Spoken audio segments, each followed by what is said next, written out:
Oke teman-teman, kali ini kita akan lanjutin bahasan kita mengenai tentang dua hal. Yang pertama tentang bagaimana jasa tukangnya nih, harian atau borongan. Terus kemudian bagaimana kita membangunnya nih, apakah secara bertahap atau langsung full gitu.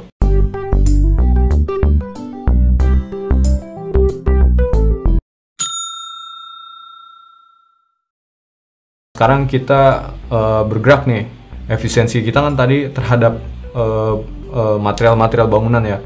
Nah, material bangunan didesain. Nah, sekarang kita beralih ke eksekutornya nih. Eksekutornya kan tukang. Nah, tukang itu kan ada harian, ada borongan. Nah, mungkin kalian udah pernah lihat video lain atau udah pernah tahu plus minusnya. Nah, jadi kalau misalnya menurut gua, kalau misalnya supaya efisien itu lebih baik ke borongan gitu. Kenapa? Satu, karena kita di situ sudah tahu ya angka mati, jadi angka yang tidak bergerak nantinya akan bertambah atau gimana gitu. Asal kita fix misalnya borongan dengan tukang sekian gitu dan sudah tanda tangan, ya udah selesai, berarti memang kontrak kita segitu gitu, sesuai dengan spesifikasi yang kita inginkan gitu. Nah, kemudian jangan lupa kalau misalnya dengan borongan itu kita harus punya acuan dasar, yaitu rencana anggaran biaya. Rencana anggaran biaya ini bisa kalian bikin sendiri dengan cara searching ya di googling itu kan di situ banyak gitu referensi harga, baik itu harga upah juga harga bahan gitu, tinggal dikalikan dengan volume, kebutuhan volume dari rumah kalian, atau kalian juga bisa menggunakan jasa untuk perencanaan dari orang lain gitu, untuk kalian minta buatkan RAB dari rumah yang akan kalian bangun. Nah, jadi RAB ini fungsinya adalah untuk mengetahui item-item apa saja gitu, pekerjaan yang nanti akan dilakukan oleh tukang gitu. Kayak seperti misal contoh di sini ada anggaran biaya RAB untuk project tipe 36. Nah, di sini tuh sudah detail ya, antara ada upah, bahan, terus harga borongannya berapa, jumlah dan subtotal. Nah, ini adalah list-list pekerjaan yang nantinya akan dikerjakan tukang. Nah, jadi ini kita harus jelas nih A sampai Z gitu pekerjaannya, supaya nanti di tengah perjalanan tidak ada salah persepsi atau yang nantinya kemudian diklaim di belakang gitu. Kita menghindari itu, makanya pas penyusunan RAB dipastikan itu semua sudah lengkap, sudah sesuai dengan apa yang nanti bakal dikerjakan sesuai dengan rumah kita gitu.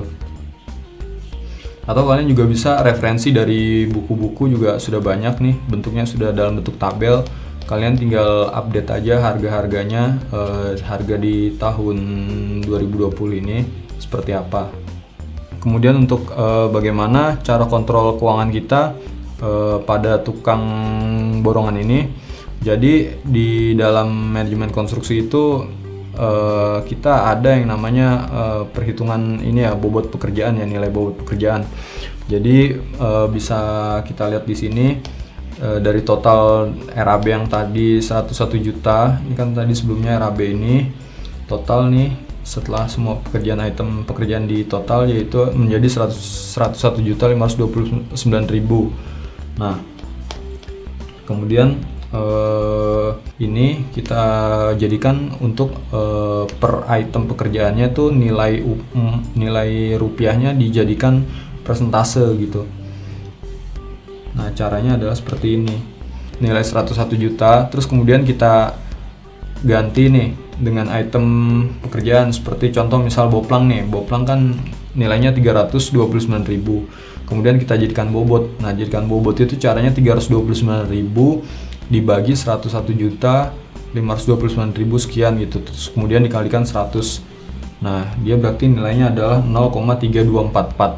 0,3244 ini adalah nilai pekerjaan dari boplang. Terus kemudian pasangan pondasi batu kali nih yang kedua yang senilai 5.727.600, kemudian diubah menjadi bobot 5.727.600 dibagi 101 juta dikali 100 menjadi nilainya 5,64%. Nah, terus itu kita kali yang ada masing-masing item pekerjaan sehingga nanti di akhir itu apabila ini di total menjadi 100%. Nah, ini di total semuanya menjadi 100%. Jadi di sini berarti masing-masing item pekerjaan sudah memiliki nilai presentasi bobot masing-masing. Nah, kemudian kita tinggal nilai. Misal di lapangan pekerjaan boplang sudah selesai, maka kita akan tulis 100% di sini. Terus kemudian kalau misal pemasangan batu kali itu juga sudah selesai, misal kita taruh 100. Terus kemudian pasangan slope kita taruh 100 juga. Nah, terus pekerjaan kolom praktis nih, ternyata kolom praktisnya dibangunnya baru setengahnya gitu atau baru 50%-nya, maka kita masukkan di sini angka 50 gitu. Terus kemudian balok struktur tentu belum ya, kalau misalnya kolom belum selesai pasti juga balok struktur belum. Nah, seperti itu. Terus kemudian nih biasanya kolom praktis tuh masang dengan hebel berbarengan. Nah, misal hebel kita taruh dari 180 meter ini yang sudah terpasang, misal baru satu tarikan garis gitu, misalnya sepanjang 20 meter. Ya sudah, kita tinggal ini aja, berarti 20 meter yang sudah dikerjakan dibagi dengan 180. Kalau secara hitungannya seperti itu untuk membuat bobot ya. Nah, ini tentu dikalikan 100 juga. Nah, berarti dia sudah 11,11% gitu. Nah, kemudian total ini adalah perkalian antara bobot dengan presentasi gitu. Nah, ini kita kalikan semuanya.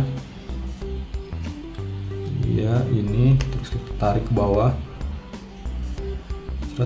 Nah, berarti total bangunan kita sekarang itu sudah berada di 15,45% dengan pekerjaan yang seperti ini. Boplang sudah selesai, pasang fondasi sudah selesai, slope sudah selesai, kolom praktis baru 50%-nya, dan pasang dinding hebel sudah 11%. Nah, gitu. Jadi ini adalah total keseluruhan dari yang perkalian antara bobot dengan presentasi di atas. Nah, kemudian yang 15% tadi ini kita kalikan dengan nilai kontrak. Bobot saat ini kan 15%.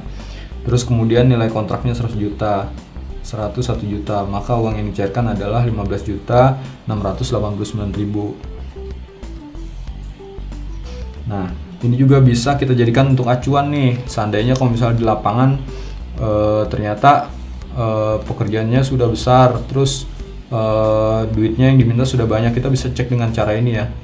Nah, jadi kesimpulannya pekerjaan borongan nggak masalah gitu.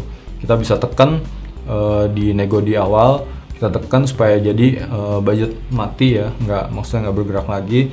Terus kemudian kita kontrol dengan tadi pembobotan atau dengan progres, supaya kita juga tidak ada pembengkakan untuk memberikan dana kepada si tukang.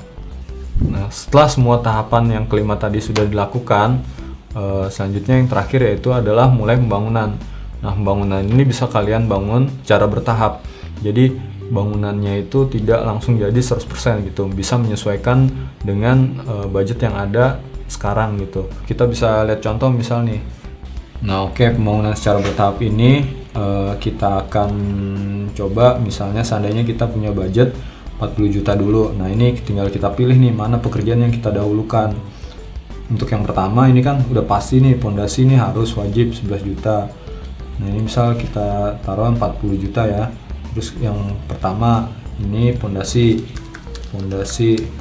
itu kita butuh dana 11.251.000. Nah, kemudian pekerjaan kolom praktis nilai 4.600 sekian, 4.800 sekian kolom. Terus kemudian kita masukin lagi untuk pekerjaan hebel itu senilai 18 juta sekian. Oke, ini hebel. Nah, terus kemudian yang terakhir yaitu kita masukin untuk budget ring balok. Coba kita masukin untuk balok struktur nih, balok struktur sebesar 5.700.000 sekian. Nah, ini balok. Nah, ini kita total, berarti kita total Nah ini 39.935.000. Dengan dana sekian kita bisa membangun ini dulu nih. Nah gitu guys. Jadi nanti kalau misalnya kalian sudah punya budget lagi, nanti tinggal terusin pekerjaan gunungan, pekerjaan atap, terus kemudian baru plesteran dan lain-lain. Jadi kalian bisa bangun ini secara bertahap gitu. Oke teman-teman, itu dia tadi 6 cara yang kalian bisa lakukan ketika kalian bangun rumah sendiri. Kalau misalnya seandainya kalian masih bingung, kalian bisa tanya di kolom komentar, nanti kita bantu jawab. Dan jangan lupa untuk like dan subscribe-nya, supaya kita bisa lebih banyak lagi upload video yang bermanfaat buat kalian. Dan jangan lupa kunjungin website kita di propertree.id. Terima kasih.